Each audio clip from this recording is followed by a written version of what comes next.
বন্ধুগণ, আপনারা জানেন যে আমি জামাতের সাথে সংযুক্ত হয়েছি। জামাতি কাজে মানে দাওয়াতের কাজে। আমরা এই জামাত কথাটাও আমি একটু খোলাসা করতে চাই। আমরা যারা একটু মধ্যবিত্ত ফ্যামিলি এবং উচ্চবিত্ত ফ্যামিলি, জামাত শব্দটাতে ভয় পায়,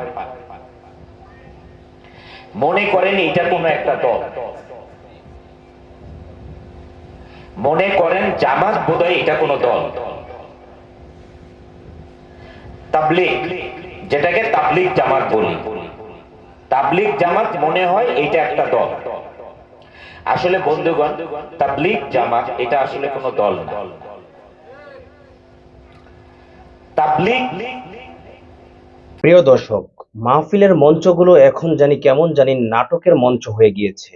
আর নয়তো অনন্ত জলিলের মতো, যে কিনা লাখো টাকা বাজেট করে একটা মুভি করে, যে কিনা এরকম ভাবে অশ্লীল ভিডিও বানায়, ওই রকম একজন নায়ককে, একজন অ্যাক্টরকে মাহফিলের মঞ্চের মতো একটা পবিত্র জায়গা, যেখানকার যেই জায়গাটাকে আল্লাহর রাসূল বলেছে দুনিয়াতে জান্নাতের বাগান, এবং হাবিবুর রহমান মিসবাহ সাহেবের মতো একজন বক্তা, একজন ফেমাস আলেমের পাশে এরকম ভাবে তাকে, ওই হাবিবুর রহমান মিসবাহ যে চেয়ারে বসে বয়ান করতো, ওই চেয়ারে তাকে বসায়া, পাগড়ি জুব্বা জুব্বা পরায়া তাকে ওই চেয়ারে বসায়া তাকে বয়ান করতে দেওয়া হচ্ছে।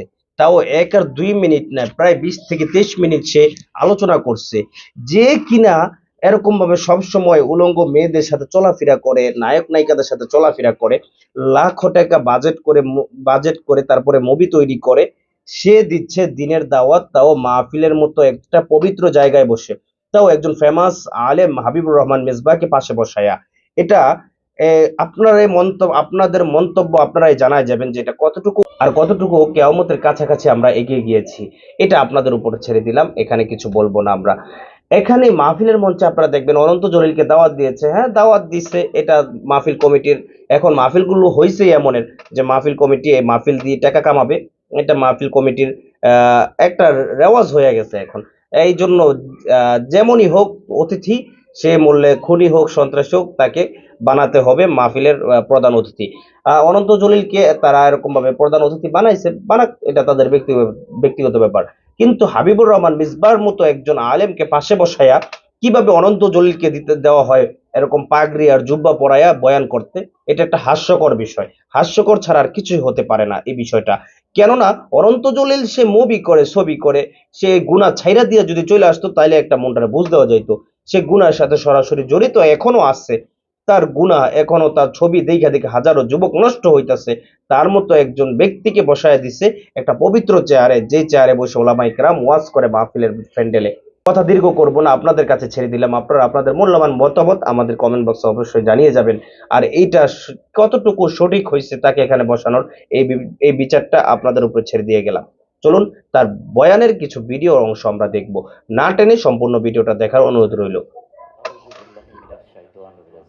বিসমিল্লাহির রহমানির রহিম। ভাই ও বোনেরা, এখানে ওসামা ভাই যে বায়ান করলেন, দুনিয়া, আখিরাত, আল্লাহ, রাসূল, এর থেকে আর সুন্দরভাবে বায়ান করা বা অন্য কেউ বায়ান করা এটা সম্ভব না। আমি ওসামা ভাইয়ের বায়ান থেকে কিছু কথা বলবো, যেটা আমরা সহজে করতে পারি এবং বুঝতে পারি। আমরা ছোটবেলা থেকেই জানি আল্লাহ এবং রাসূল,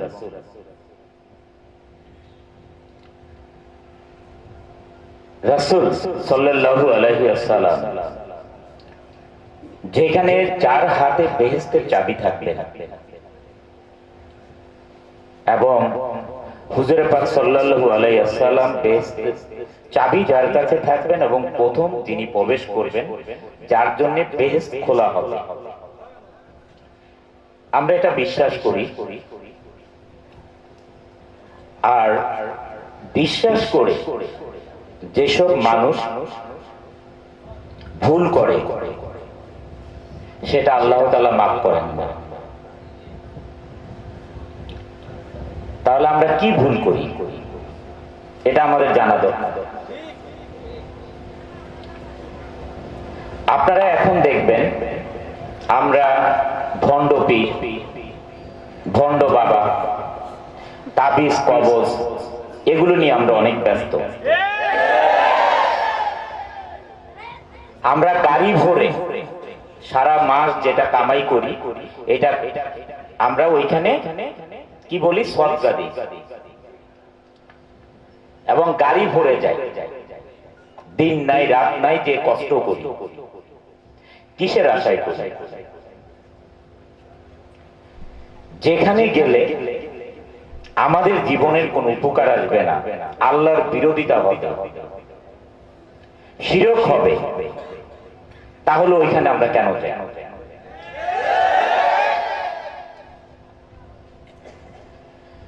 ওসামা ভাই যে বায়ান করলেন আমরা সহজেই এখন বুঝতে পারি যে আল্লাহ এক, অদ্বিতীয়, কেউই নেই। হুজুর পাক সাল্লাল্লাহু আলাইহি ওয়াসাল্লাম আল্লাহ তাআলার রাসূল এবং বান্দা। যদি এটাই আমরা বিশ্বাস করি তাহলে আজ থেকে, এখন থেকে আল্লাহ তাআলার কাছে আমরা তওবা করি যে হে আল্লাহ, আমাদের বিগত দিনে যে শিরক আমাদের দ্বারা হয়েছে এবং আমাদেরকে আল্লাহ তাআলা আপনি মাফ করুন, আর আমাদের দ্বারা যে না হয় আমরা আল্লাহ তাআলার কাছে তওবা করি কিনা ভাই?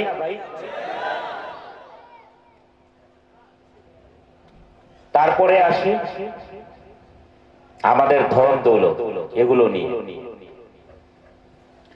বন্ধুগণ, জীবন চলার পথে ধন দৌলত দরকার, তবে সেটা সৎ পথে উপার্জন হতে হবে।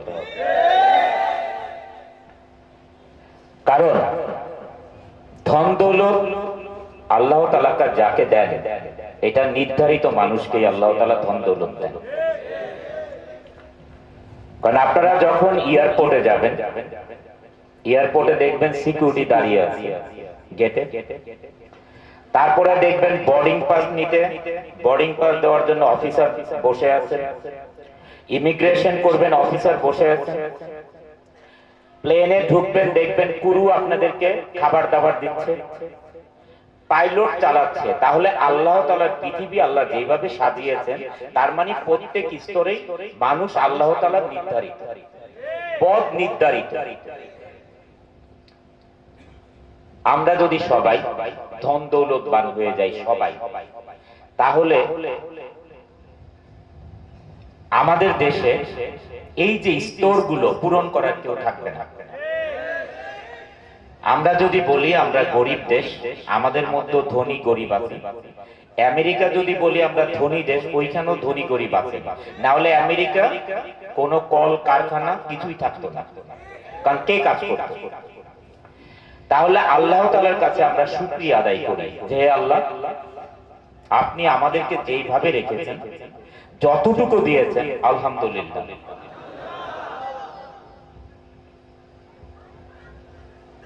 আল্লাহ তাআলা কাছে যারা শুকরিয়া আদায় করে তাদেরকে আল্লাহ তাআলা পছন্দ করে।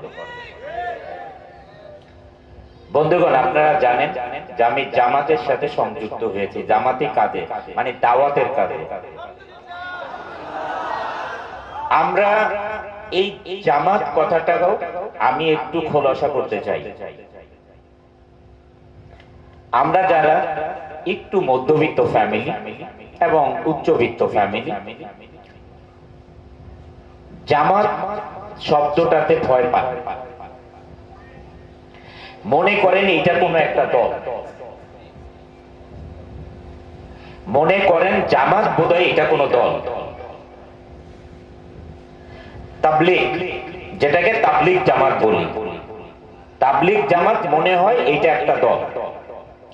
আসলে বন্ধুগণ, তাবলীগ জামাত এটা আসলে কোনো দল না। তাবলীগ অর্থ হচ্ছে ইংলিশে মেসেঞ্জার বলা হয়। আমরা হুজুর পাক সাল্লাল্লাহু আলাইহি ওয়াসাল্লামকে আল্লাহ তাআলা পৃথিবীতে মেসেঞ্জার হিসেবে পাঠিয়েছেন। হুজুর পাক সাল্লাল্লাহু আলাইহি ওয়াসাল্লামকে তাবলীগ করতেই পৃথিবীতে পাঠিয়েছেন। কিন্তু এই শব্দটাতে আমরা না বুঝার কারণে ভয় পাই। এখন যদি এক সন্তান যদি বাবা মাকে যে বলে যে বাবা বাবা এবং মা, আমি আল্লাহ এবং রাসূলের ফরজ এবং সুন্নতের দাওয়াত দিতে যাচ্ছি, তখন পিঠে এরকম হাত দিয়ে বলবেন বাবা খুব ভালো একটা কাজ করছে, এতদিনে যাও। আর যখনই আমরা বলি যে বাবা আমি তাবলীগ জামাতে যাচ্ছি, এই তোর কি মাথা খারাপ হয়ে গেছে, যা ঠিক আছে সরে এখান থেকে। এই জিনিসটা খোলসা হওয়া দরকার। বন্ধুগণ, আমরা সারা জীবন আল্লাহ তাআলা যতটুকু হায়াত আমাদেরকে দান করেছেন, আমরা যদি নামাজ পড়তে পড়তে পড়তে পড়তে কপালে অনেকগুলো দাগ করতে করতে আমরা মরেও যাই, আমরা যে বেহেশতবাসী হব এটা কে গ্যারান্টি দিতে পারে? আপনার পাশে আপনার বাসায় নামাজি নাই, এটা আপনার ফরজ যে আপনি তাকে দাওয়াত দিবেন। কারণ আপনি যখন তাকে দাওয়াত দিবেন, নামাজের দাওয়াত দিবেন, যখন সে নামাজি হবে, আপনি যদি তার আগে মরেও যান, সেই সওয়াব আপনার কবরে পৌঁছাইতে থাকবে।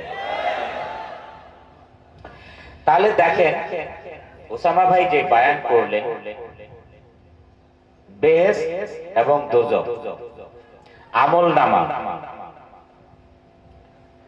তাহলে আল্লাহ তাআলা কত সহজ করে রেখেছেন আমাদের জন্য আমলনামা। এই জন্য আমরা যদি খুব ছোট ছোট কাজগুলো করি, ছোট ছোট কাজগুলো করি, তাহলে অনেক কবুল হজের সওয়াব আল্লাহ তাআলা আমাদেরকে দিবেন। নামাজের দাওয়াত দেওয়া, কিয়ামতের ময়দানে আমি এই তাবলীগ জামাতে গিয়ে বিভিন্ন আলেম উলামাগণ থেকে বায়ানে শুনেছি যে কিয়ামতের ময়দানে আল্লাহ তাআলা ডাকবেন, হে আমার সত্যবাদীরা, সত্যবাদীগণ, বান্দীগণ, তোমরা সবাই আমার সামনে আসো। ওইখানে কেউই ডাকবেন না হে আমার মুফতিগণ, আমার কারিগণ, আমার আলেমগণ, আমার ইমামগণ, তোমরা সামনে আসো। তাহলে ভাই বন্ধুরা এখানে কি দাঁড়ালো? কি দাঁড়ালো? এখানে কত সহজ আল্লাহ তাআলার নিকটত্ব লাভ করা, কত সহজ। আল্লাহ তাআলার কাছে শুকরিয়া করা, সত্য পথে চলা, অন্যায় না করা, এটা আমার মনে হয় না খুব কঠিন একটা কাজ। আমি দিনমজুর, রিকশা চালাই, আমার প্যাসেঞ্জার এখন আমার রিকশায় উঠবে, আমি জানি এই আদাবর থেকে শ্যামলী যেতে আমার ভাড়া 20 টাকা। এখন বৃষ্টি আসার সাথে সাথে দেখা গেল একটা বৃদ্ধ মা অথবা একটা ইয়াং মাই তার ছোট একটা বাচ্চা নিয়ে স্কুল থেকে আসছে, বৃষ্টিতে ভিজছে। এখন রিকশাওয়ালাকে বলল যে আপনি কি শ্যামলী যাবেন? বলল হ্যাঁ যাব। কত? 50 টাকা দিতে হবে। তাহলে বন্ধুগণ আপনারা একবার চিন্তা করেন, যেই আমল আপনি 20 টাকায় পেতেন এবং আপনার সওয়াব হতো যে একটা বৃষ্টির সময় তাদেরকে হেফাজতে আপনি পৌঁছে দিচ্ছেন, আর সেটা 50 টাকা নিয়ে সেই আমলটিকে এবং গুনাহগারে আপনি পরিণত হলেন। তাহলে আমরা কত ছোট ছোট কাজে আমরা ভুল করি এবং কত ছোট ছোট কাজে আমরা গুনাহগার হই। এরকম এটা আমাদের জ্ঞান আছে, আমরা খুব সহজেই বুঝতে পারি কোনটা ভালো কোনটা খারাপ। আমাকে একটা কোম্পানির একটা পদে দায়িত্ব দিলেন, আমার আন্ডারে 50 জন, 100 জন, 20 জন লোক কাজ করেন। আমরা সবাই আলেম না, ইমাম না, মসজিদে আজান দেই না, 5 ওয়াক্ত নামাজ পড়াই না, আমরা খেটে খাওয়া মানুষ। তাহলে একজন ইমাম সময় মতো বায়ান করেন, একজন মুয়াজ্জিন সময় মতো আজান দেন, ইমামের পিছনে আমরা দাঁড়িয়ে নামাজ পড়ি, তার মানে ইমাম সারাক্ষণ ইবাদত বন্দিগিতে থাকে। কিন্তু আমাদের এইখানে যত লোক আছেন সবাই যদি ইমাম হতেন, বাংলাদেশে কত মসজিদ দরকার হতো। তাহলে আল্লাহ তাআলা যেহেতু এতগুলো ইমাম বানানো দরকার মনে করেনি, এটা আল্লাহ তাআলার ইচ্ছা ছাড়া কেউ ইমামও হতে পারবেন না, কেউ রিকশাওয়ালাও হতে পারবেন না, এটা আল্লাহ তাআলার নির্ধারিত। যেহেতু দরকার মনে করেনি, তাইলে আমি আমার পবিত্রতা মেনটেন করি, যে আমাকে যেই কাজটি দিয়েছেন আমার আন্ডারে কোন লোকই কাজ করতে দিয়েছেন অথবা আমি নিজেই কাজ করি, দুইটাই। আমি আমার কাজ যদি ঠিক মতো করি, কাজের মধ্যেই আমি ইবাদত বন্দেগী করতে পারি। নামাজের সময় অবশ্যই আমাদের নামাজ আদায় করতে হবে। এই নামাজ আদায় করার জন্য অনেক বেশি সময় লাগে। আমরা যদি কোনো অফিসে দেখি আমাদের জন্য নামাজ পড়তে বাধা দেয়, আমার মনে হয় না বাংলাদেশে এমন কোনো অফিস আছে যে নামাজ পড়তে বাধা দিবে। তাই সুতরাং আমরা কাজকে না বলি, নামাজকে না বলি যে আমাদের কাজ আছে, বরং সে কাজকে আমরা বলি আমাদের এখন নামাজের সময়।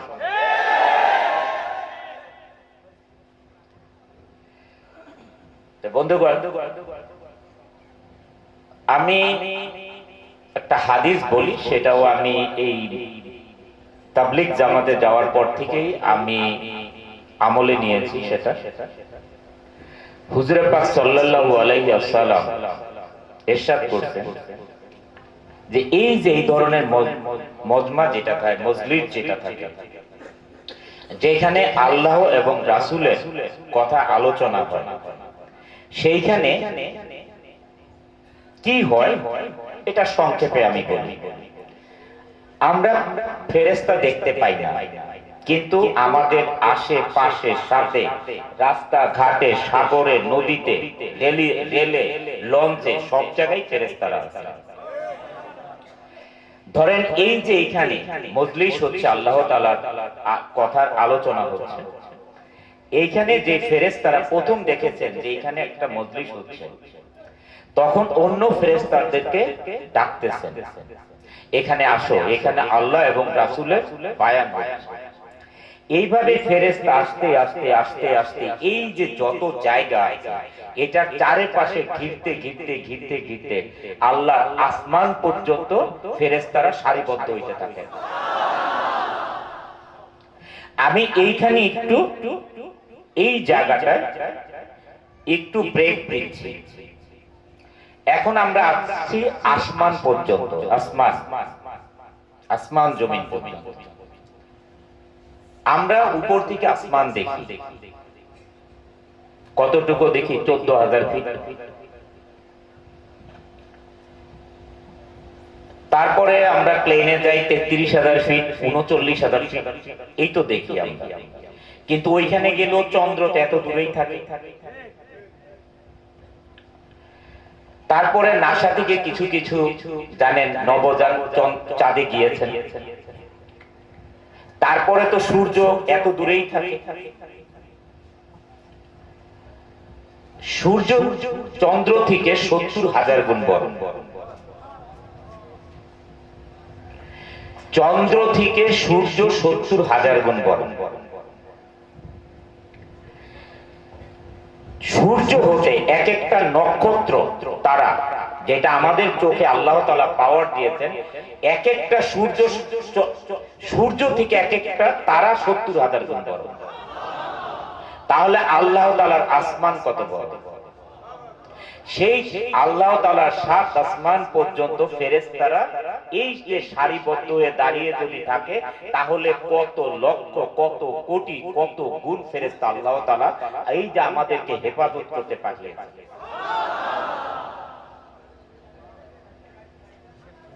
আমাদের এই সভা মজলিস যখন শেষ হবে, আমরা যেরকম বাড়িতে চলে যাব, তখন এরকম একে একে সমস্ত ফেরেশতা আল্লাহ আরো সে চলে যাবে। তখন আল্লাহ তাআলা, যেটা ওসামা ভাই বললেন, যে আল্লাহ তাআলাও কিন্তু রহস্য করেও কথা বলেন যারা নেককার বান্দা। ফেরেশতারা তো আল্লাহর বন্দেগী করেন, তাদের খাওয়া নাই দাওয়া নাই, তারা তো এমনি তো নেককার। তাদের সাথে আল্লাহ তাআলা জেনেও না জানার ভান করে জিজ্ঞেস করবেন।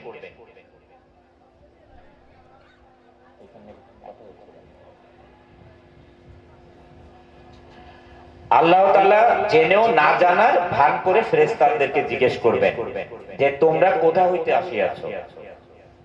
আমরা এদিকে অ্যাটেনশন দেই, যে ফেরেশতাদেরকে আল্লাহ তাআলা জিজ্ঞেস করবেন যে তোমরা কোথা হইতে আসিয়াছো।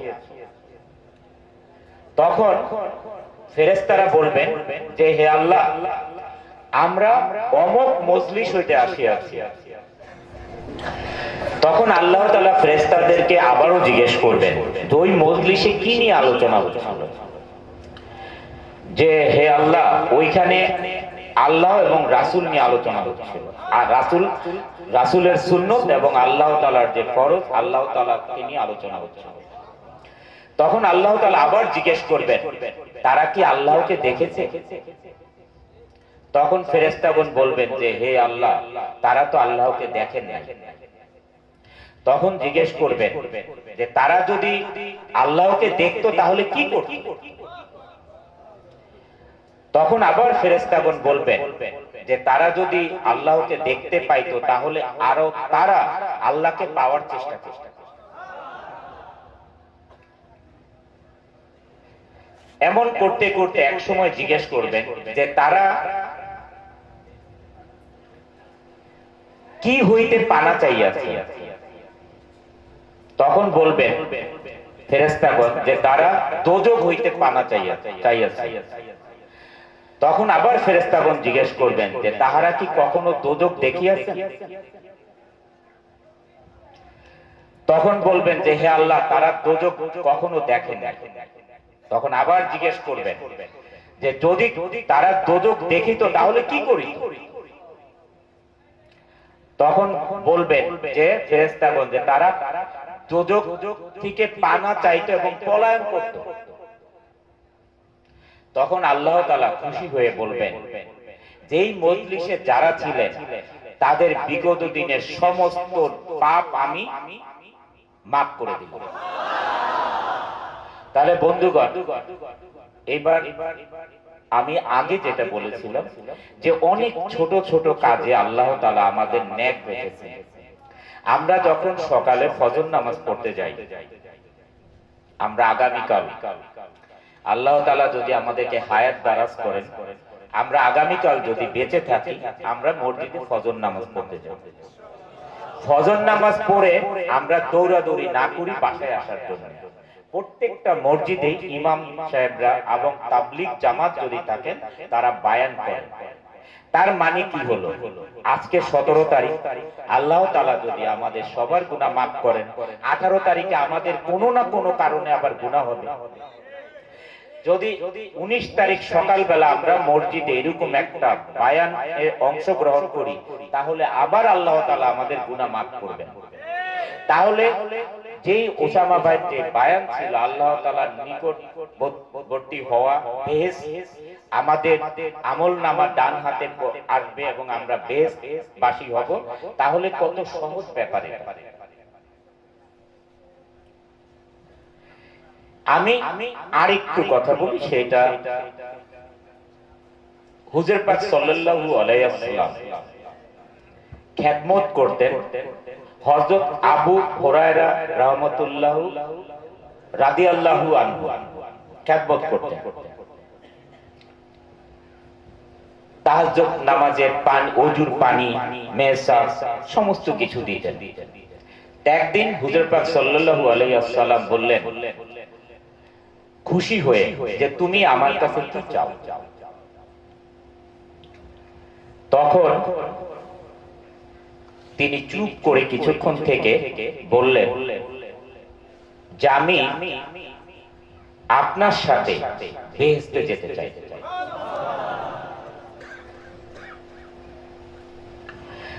তখন হুজুর পাক সাল্লাল্লাহু আলাইহি ওয়াসাল্লাম বললেন যে তুমি আমাকে বেশি বেশি সেজদার মাধ্যমে সাহায্য করো। আল্লাহকে মানে আল্লাহর জন্য বেশি বেশি মানে সেজদার মাধ্যমে আমাকে সাহায্য করো। তাহলে এটা কি দাঁড়ালো বন্ধুগণ? মানে একমাত্র আমাদের নামাজ হচ্ছে আমাদের বেহেশতের চাবিকাঠি। নামাজ হচ্ছে আল্লাহর কাছে ফরিয়াদ করা। একমাত্র আল্লাহ তাআলা কবুল করবেন নামাজ পড়ে যদি আল্লাহর কাছে আমরা পানা চাই। না হলে হুজুর পাক সাল্লাল্লাহু আলাইহি ওয়াসাল্লামই তো বলতে পারতেন সাথে সাথে যে ঠিক আছে, যেহেতু তিনি একমাত্র প্রথম বেহেশতে যাবেন, বেহেশত খুলে দিবেন, তাহলে তো বলতে পারতেন যে তুমি আমার সাথে যেও। হ্যাঁ, তাহলে কি বললেন এখানে? যে বেশি বেশি সেজদার মাধ্যমে আল্লাহ তাআলার বেশি বেশি আল্লাহর কাছেই আমরা কাকে সেজদা করি? আল্লাহকে। নামাজ পড়ি আল্লাহর নামে, সেজদা করি আল্লাহর নামে। তাহলে বেশি বেশি সেজদার মাধ্যমে আমাকে সাহায্য করো, মানে তোমাকে সুপারিশ করার জন্য তোমার নামে। তাহলে বন্ধুগণ, শেষ কথা আর প্রথম কথা একটাই আমার, যে তাহলে একমাত্র আমরা বন্দিগি করব আল্লাহ তাআলা, আর কারো না। আল্লাহ তাআলা আজকের এই মজলিসে যারা আছেন সবাইকে কবুল করুন এবং আমাদেরকে আল্লাহ তাআলা আমল দান করুন। জাযাকাল্লাহ।